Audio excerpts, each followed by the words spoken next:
पूर्व में भी जाना, उसमें आपने देखा कि अलंकार के दो भेद, शब्दालंकार और अर्थालंकार।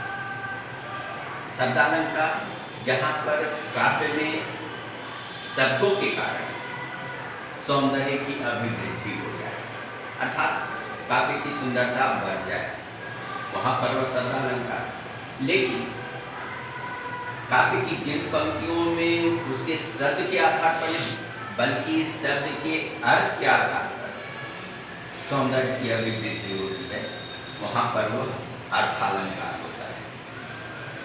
और अर्थालंकार के भी भेद हैं, जिस प्रकार शब्दालंकार में आपने पढ़ा था अनुप्रास, यमक और श्लेष। तो अब अर्थालंकार के भेद देखेंगे। तो इसमें पहला जो भेद है वह है उपमा अलंकार।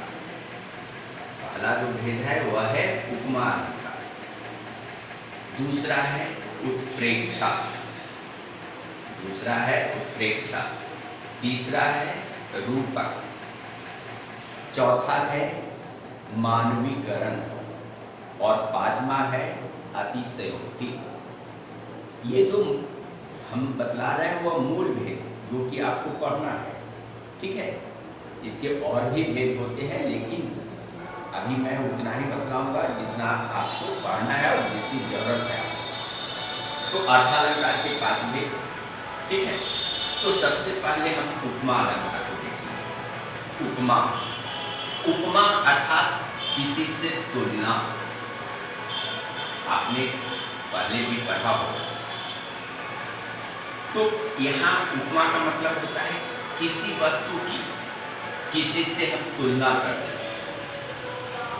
जैसे व्यवहारिक ढंग से कहते हैं ना कि वह तो दूध जैसा गोरा है, दूध जैसा गोरा।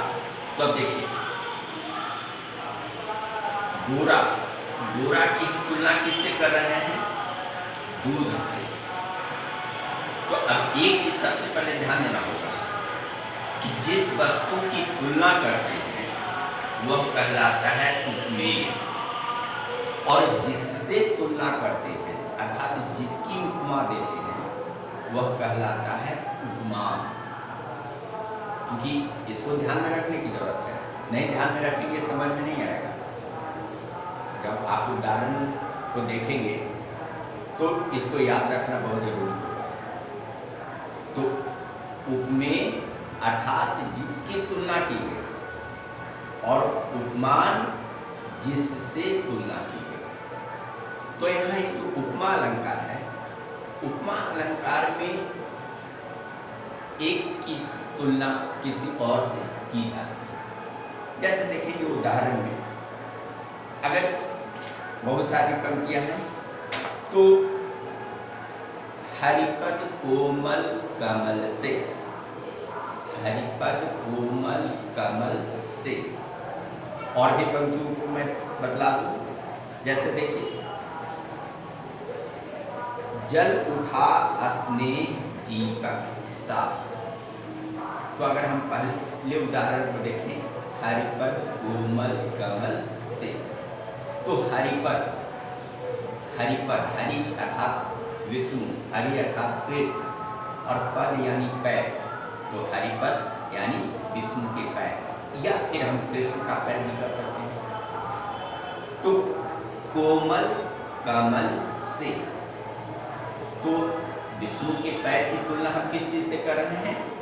कोमल कमल से। हरिपद कोमल कमल से, यानी विष्णु की पैर की कोमलता कैसी है? तो कमल के समान। तो देखिए यहाँ पर विष्णु के पैर की तुलना की गई, किससे तुलना की गई? कमल से।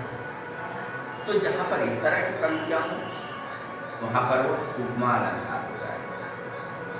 और भी उदाहरण, पीपर पात सरिस मन डोला, पीपर पात सरिस मन डोला।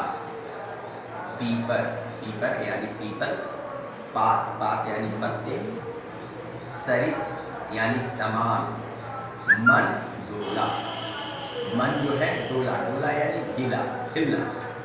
तो यहाँ देखिए, यहाँ पर कहा जा रहा है कि मन डोला यानी मन हिला, यानी मन अस्थिर हुआ। किस तरह से? पीपर पात यानी पीपल के पत्ते जैसा। तो पीपल के पत्ते से तुलना की जा रही है, क्योंकि पीपल का पत्ता जो होता है ना, हल्की हवा का झोंका आने पर भी वह हिलता है। तो यानी मन भी उसी तरह से हिल जा रहा है, यानी मन भी जो है ना भटक जा रहा है। किसके जैसा? पीपर के पत्ते जैसा। तो पीपर पात सरिस मन डोला। तो एक चीज और ध्यान देना होगा, उपमा अलंकार की पंक्तियों में वाचक शब्द भी होते हैं। वाचक शब्द यानी बतलाने वाले शब्द। वाचक शब्द अर्थात बतलाने वाले शब्द। तो ये जो शब्द होंगे वो किस तरह के? जैसे सा, सम, सदृश, सो। अभी जैसे आप देखे ना, हरिपद कोमल कमल से, तो से। फिर पीपर पात सरिस मन डोला, तो सरिस। तो सरिस यानी समान, यानी जैसा। तो ये क्या है? वाचक शब्द है। और भी मैं बतला दूं, जैसे मुखबाल रवीसम लाल होकर ज्वाल सा बोधित हुआ। पंक्तियों को जब आप भी किताब में देखेंगे, उदाहरण वाली पंक्तियों को, तो खुद से भी समझने का प्रयास करेंगे। मुखबाल रवीसम लाल होकर, मुख यानी चेहरा, बाल रवीसम, बाल रवि कहने का मतलब क्या होता है? बाल यानी बालक, यानी छोटा, यानी नया। और रवि यानी सूर्य। तो बाल रवि कहने का मतलब क्या होता है? सूर्योदय के समय का सूर्य, यानी जो सूर्य सुबह में उग रहा। तो मुख बाल रवि सम, सम यहाँ पर सम जो है ना वाचक शब्द है। सम जो है वाचक शब्द है, यानी समान। लाल होकर यानी रंग, लाल यानी लाल रंग। तो लाल होकर यानी मुख जो है, यानी चेहरा जो है सुबह के सूर्य के समान लाल होकर। ठीक है, तो इस तरह से पंक्तियों को पढ़ेंगे, पहचानने का प्रयास करेंगे। तो ये सब जो है ना उपमा अलंकार के भेद है। ठीक है, और ढेर सारे उदाहरण भी मिलेंगे, आप समझने का प्रयास कीजिए। और नहीं समझ में आए तो फिर उदाहरण के बारे में हमसे जानिए।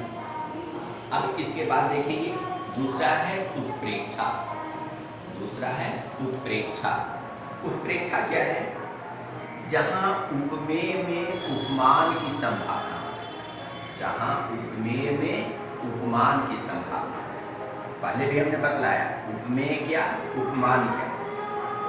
उपमेय क्या, उपमान क्या। उपमेय, फिर से मैं याद दिला दूं, उपमेय जिसकी तुलना की गई, और उपमान यानी जिससे तुलना की गई। तो यहाँ है कि उपमेय में उपमान की संभावना, यानी जो उपमेय है उसमें उपमान का भी बोध हो रहा है। जैसे देखिए एक उदाहरण मैं बतला दूं, मनो नील मणि शैल पर आतप पड़ो प्रभाव। एक पंक्ति और भी पहले है, लेकिन मैं सिर्फ उसका उल्लेख कर रहा हूँ जिसमें उस अलंकार का बोध हुआ है। मनो नील मणि शैल पर आतप पड़ो प्रभाव। मनो यानी मानो, नील मणि शैल, नील मणि यानी नीले मणि, मणि यानी पत्थर, और शैल, शैल अर्थात पहाड़, यानी नीले पत्थर का जो पहाड़ है। मनो नील मणि शैल पर आतप पड़ो प्रभात। आतप, आतप कहते हैं धूप, आतप कहते हैं धूप। पड़ो यानी पड़ रहा, प्रभात यानी सुबह। तो यहाँ देखिए, यहाँ भी वाचक शब्द है। इस उत्प्रेक्षा अलंकार में भी वाचक शब्द होते हैं। मानो, मनहु, जानो, जनहु, ये सब वाचक शब्द है। तो यहाँ देखिए, मनो यानी मानो, नील मणि शैल पर यानी नीले पत्थर का जो पहाड़ है, जिसको आप नीलगिरी के नाम से भी जानते हैं, जिसके पत्थर नीले रंग के हैं। तो मनो नील मणि शैल पर यानी नीलम के पत्थर वाले जो पहाड़ हैं उस पर आतप पड़ो प्रभात। आतप यानी धूप। तो प्रभात का धूप यानी सुबह की धूप जो है ना पड़ रही है, तो जिस तरह से सुबह के धूप के पड़ने से वह नीलमणि पत्थर जो है ना चमकने लगता है, तो यही यहाँ पर उदाहरण है। पहली पंक्ति को भी मैं बतला दूं, सोहत ओढ़े पीत पटु, सोहत ओढ़े पीत पटु, श्याम सलोने गा। सोहत ओढ़े पीत पटु, सोहत, सोहत यानी सुंदर, सोहत ओढ़े, ओढ़े यानी ओढ़े हुए, पीत, पीत यानी पीला, पीत यानी पीला, पटु, पटु यानी वस्त्र। शब्दों को समझेंगे, सबके अर्थ को जानेंगे। सोहत ओढ़े पीत पटु यानी सोहत, सोहत यानी सुंदर लग रहे हैं, ओढ़े, ओढ़े हुए, पीत पटु पीले रंग के वस्त्र को, यानी पीले रंग के वस्त्र को ओढ़े हुए सुंदर लग रहे हैं। श्याम सलोने गात, श्याम सलोने यानी सामने रंग के जो सलोने सुंदर जो है ना, गात, गात यानी शरीर, किनका? कृष्ण का, यानी कृष्ण का जो सांवला शरीर है वह पीले वस्त्र के ओढ़ने से सोहत यानी सुंदर लग रहे हैं। और उसी की फिर दूसरी पंक्ति है, मनो नील मणि शैल पर आतक पर्यो प्रभात। किस तरह के सुंदर लग रहे हैं? मानो नील गिरी पर्वत पर सुबह की सूरज की किरणें जब पड़ रही है तो जिस तरह से चमक रहा है वैसे ही श्याम का शरीर जो है ना, यानी कृष्ण का जो शरीर है पीले वस्त्र के ओढ़ने से प्रकाशित हो रहा है। ठीक है, ध्यान देंगे। और बहुत सारे उदाहरण हैं, कोई भी आप जब देखेंगे तो इस तरह से जब आप शब्दों को जानेंगे तभी उसका अर्थ निकल पाएगा, और जब अर्थ निकलेगा तभी आप समझ पाएंगे। तो फिर से मैं बतला दूँ, अर्थालंकार को आप पढ़ रहे हैं, इसके 5 भेद: उपमा, उत्प्रेक्षा, रूपक, मानवीकरण और फिर अतिशयोक्ति। तो अब ये मैंने बतला दिया, पहले उपमा को बतलाया, फिर उत्प्रेक्षा को हमने बतलाया, फिर अगले क्लास में मैं और बताऊंगा। ठीक है, आप घर में भी किताब में पढ़ेंगे, उदाहरण को देखेंगे, और कोई दिक्कत हो तो फिर हमसे